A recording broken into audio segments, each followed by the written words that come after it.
કે આજે સીતા સરખી સુંદરને પીછે પડ્યા ને દંગાલોમાં ને કોતરામાં ને કાંગળામાં કાંટા બીટામાં સીતે સીતા જોવતા ફરે. તો અમને લાગે કે એની પરીક્ષા કરી દઉં, પરીક્ષામાં કદાચ મને ઓળખી જાય ને તો કાં તો અમારો હાથ બી પકડ લે.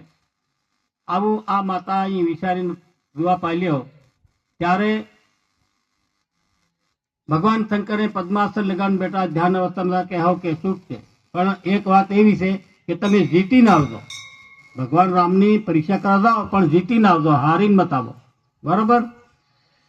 હવે ભગવાન શંકરને રામ બેહનો લગાવ એક હતો.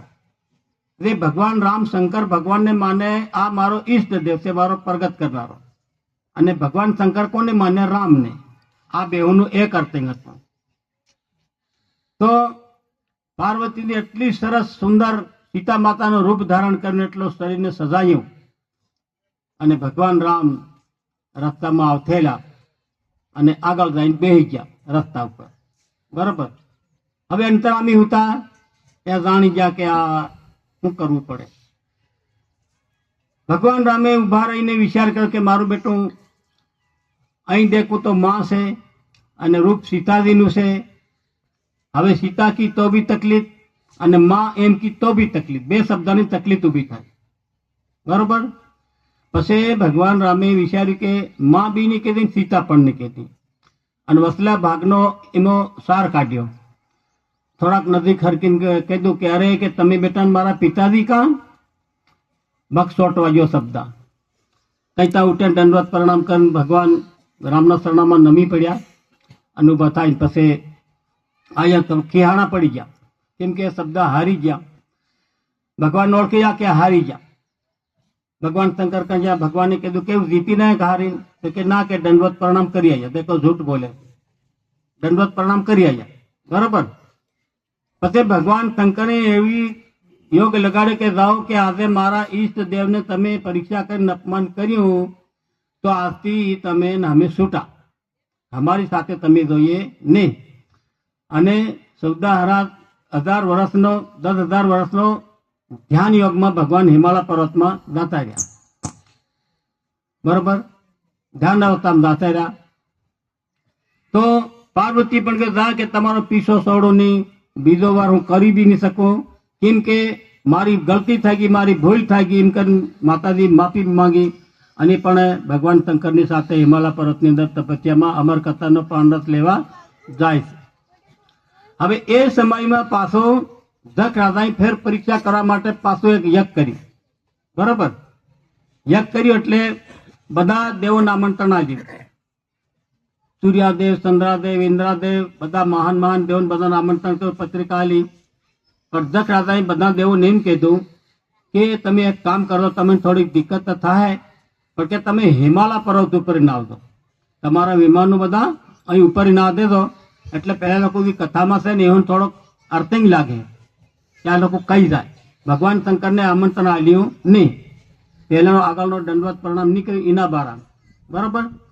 તો પેલા વિમાન ઉપર થઈને જાય ને માતા પાર્વતી દેખી પાડ્યું અને ઓ કે ભગવાન શંકર આ લોકો કાં છે બધા વિમાનો વાળા? અરે કે તમને ખબર નથી? કે હા નહીં, તમારા પિતાજીને ત્યાં યજ્ઞ થઈ ગયો, આ લોકો બધા ત્યાં જઈ રહ્યા. આપણ નહીં જવાય. કેમ નહીં જવાય? કે આપણને આમંત્રણ નથી, પત્રિકા આપણને નહીં આપી તો આપણાથી જવાય નહીં. પાર્વતી નિસોડ ભગવાન શંકરજી એવું છે, એક ગુરુજી અને એક પિતાજી. ભલે આમંત્રણ નહીં મળે તો આપણને કાને એવા જાય તો જવાય. દેખો પાર્વતી જવા જોર કરે છે. તે ભગવાન શંકર સમજે કે આ માનવાની નથી. નાંદિયાને કીધું નંદી તમે તૈયારી કરો અને પાર્વતીના બાપના યજ્ઞ મૂકો. નાંદિયાની સવારી કરીને માથા યજ્ઞમાં ગઈ અને બધા દેવો બેટા આપણે મહારાજ એવી રીતે બેઠા વ્યાસપીઠ ઉપર. અને પાર્વતી ગીત એવી બધા મહારાજોને પૂછે છે તમે બેટા પણ તમારા પિતાજીનું આસન કાં? બધા જ નિશું ભાળે, કેમ કે આસન બનાવ્યું નહીં, નિશા ભાળે. પછી પોતાના પતિનું અપમાન થયું ભગવાન શંકરનું. ત્યારે માતા પાર્વતી પોતાના જમણા અંગૂઠામાંથી આગ પ્રગટ કરીને યજ્ઞની અંદર બળે છે. બરોબર. ભલે ત્યારે નાંદિયાને ધીરજને કે તારું ભલું થાય કે આવડું થયું. નાંદિયો દોડ દોડ કે મારે ભગવાન શંકરને કેવું પડે. નાંદિયો દોડ દોડ ગયો તે ભગવાન ત્યારે ભગવાન તાંત કે ઉલટું કામ થયું. શું થયું કે પાર્વતી જલરી તે કહો દેખો ભગવાન શંકરની કળા. એમના જટામાંથી એક વાળ ખીસી અને જમીન ઉપર પટી ગયો. જમીન ઉપર ના તેને વીરભદ્ર નામનો રાક્ષસ ઉભો કર્યો. કોને? ભગવાન શંકરે. બરાબર. અને પછી હમણાં આપણને કોઈ બી બોલ્યા કે ભાઈ કેમ બોલ્યા એમ તો કે તો પેલા પ્રગટ થયો કે ભાઈ શું જરૂર પડી કેમ બોલ્યા તો કે જાઓ પેલા બધાને કાપી નાખો. દેખો ભગવાને આદેશ કર્યો. હવે યજ્ઞની અંદર જ્યાં કર્યા હાથ કાપે કર્યા પોક કાપે દખરાજાનું માથું કાપ નાખ્યું. બરાબર. ભગવાન ભોળાનાથ બી હાથી લગા કે કઈ નહીં ભાઈ સાસરો એટલે સાસરો જવું જ પડે. ભગવાન બી ત્યાં ગયા અને પેલી બળથેલી માતાજી એને બાતમાં ભેળ લીધી. બરાબર. બાતમાં ભેળીને પછી તો બી માતાજીના અંગના 52 ટુકડા થયા એમના શરીરના આપણી ભાષા. અને જ્યાં જ્યાં એમનો ટુકડો પડે ત્યાં ત્યાં શક્તિપીઠ બની. પાવાગઢ છે, ચોટીલા છે, મહાન માતાજીનો સ્થળો છે એ શક્તિપીઠ કહેવાય. એ માતાજીના અંગના ટુકડા પડ્યા હતા. બરાબર. પછી ભગવાન શંકરી વિશે કઈ વાંધો નહીં કે સાસરો એટલે સાસરો મારે કંઈ કરવું. ભગવાન એટલા ભોળાનાથ. પછી આ ભગવાને બકરાનું માથું બેહાડ્યું દશરાજાના અંગ ઉપર. અને જ્યારે એ માથું બેહાડ્યું ત્યારે બકરાના મોઢામાંથી શું અવાજ નીકળ્યો ખબર? હમણાં આપણે બોલ્યા બમ બમ બમ અવાજ આવ્યો અને આ દશરાજાના મોઢામાંથી આ નીકળ્યું બકરાના મોઢામાંથી. તો સંતોનો શંકરી સંતોની કરતા તો આપણો કહેવાનો મતલબ આવો કે આપણે જે આપણી એક ઉપરની વાતનો અર્થિંગ લગાડવાનો, એક અંદરની વાતનો અર્થિંગ લગાડવાનો. ઉપરની વાત એટલે આપણી જમીનના બારાની. આપણા બાપની કદી 5 વીઘા જમીન છે તો આપણે પિતાજી હાજર હોય હયાતમાં તો એને નામે રહે. બરાબર. આપણે ભલે પરિવાર હોય પણ આપણે નામે રહે નહીં. પિતાજી નામે વડીલ ગણાય.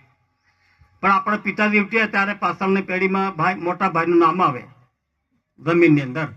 ત્યાં શું કહેવાય? પેઢી નામા. તો ભક્તિમાં પણ આપણા પેઢી નામાનો અનુભવ એની કથા શું કહેવા માંગે આપણે શું કરીએ આ સંતોનું ખૂબ ગહેરું જ્ઞાન આવે. બરાબર. એટલે સંતો આપણને સારી આપણું કલ્યાણકારી કરવા માટે આપણા પવિત્ર આત્માને સ્નાન કરવા માટે, સ્નાન એટલે પાણીમાં તો આપણે સ્નાન કરીએ પણ જ્ઞાનરૂપી ગંગામાં સંતોની વાણીમાં એમનો તફાવત પડે. તો ધીરે ધીરે આપણે આગળ પોતાના જીવનને કઈ રીતે નિભાવવાનું શું કરવું પડે, ઉજવળા તરફ જાઉં અંધારે જાઉં એ આપણી ફરજ બને. અહીંયા हमारी वाण ने विराम आपी केम के महाराज भी थे और बीजू कार्य भी आगल पुण्य में बहार पाड़लू थे तो काम भी વધારते थे. हमारी वाणी ने यहाँ विराम आपीए. सतगुरु देव की जय का कृष्ण कन्हैया